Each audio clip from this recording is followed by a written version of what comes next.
প্রিয় শিক্ষার্থীরা, ম্যাথামেটিক্স সলিউশনে সবাইকে স্বাগত। আজ আমাদের বিষয়বস্তু ক্লাস 12 ম্যাথের ভেক্টর অ্যালজেব্রা চ্যাপ্টার থেকে একটা প্রবলেম এনসিইআরটি বুকের। Find the angle between two vectors A and B. দুটো ভেক্টর এখানে গিভেন আছে এ অ্যান্ড বি। এই দুটো ভেক্টরের মিডিলের অ্যাঙ্গেলটা এখান থেকে ফাইন্ড করতে হবে। ম্যাগনিটিউড কত দেওয়া রয়েছে?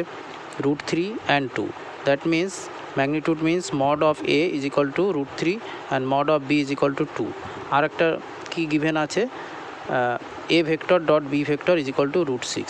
তাহলে দুটো ভেক্টরের আমার মিডিলের অ্যাঙ্গেল ফাইন্ড করার যে ফর্মুলা রয়েছে সেই ফর্মুলা ইউজ করলে কিন্তু অতি সহজে আমরা এই প্রবলেমটা সলভ করতে পারবো। তাহলে অ্যাঙ্গেল বের করার ফর্মুলা কি?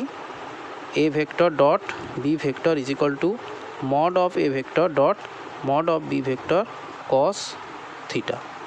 তাহলে এখানে দেখো এ ভেক্টর ডট বি ভেক্টরের ভ্যালু কত রয়েছে? √6। তাহলে এটার জায়গায় আমরা √6 পুট করে দিলাম। মড অফ এ ভেক্টরের ভ্যালু কত রয়েছে? √3। তাহলে এখানে √3 পুট করলাম। আর মড অফ বি ভেক্টরের ভ্যালু রয়েছে 2। তাহলে এখানে আমরা 2 পুট করলাম। আর এখানে কস থিটা পড়ে রইল। তাহলে এখান থেকে আমাদের থিটার ভ্যালু ফাইন্ড করতে হবে। তাহলে লেফট সাইডে হচ্ছে √6, নিচে আমরা নিয়ে গেলাম 2 √3 is equal to cos theta. √6কে আমরা লিখতে পারি √3 ইন্টু √2, আর এখানে নিচে পড়ে রয়েছে 2 √3 is equal to cos theta. √3 cancel হয়ে গেল। তাহলে উপরে পড়ে রইল √2 divided by 2 is equal to cos theta.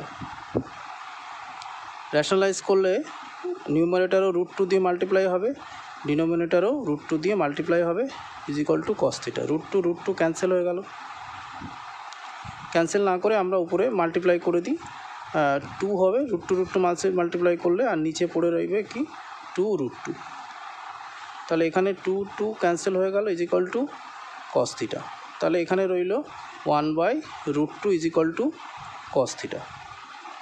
Cos theta is equal to আমরা লিখতে পারি 1/√2। তাহলে দেখো cos theta is equal to cos কত ডিগ্রির ভ্যালু? 1/√2। কস π/4 45 ডিগ্রির ভ্যালু 1/√2। তাহলে কস বোথ সাইড থেকে ক্যান্সেল হয়ে যাবে। তাহলে থিটা ইজ ইকুয়াল টু π/4। এটাই দুটো ভেক্টরের মিডিলের অ্যাঙ্গেল এখান থেকে বেরিয়ে আসলো।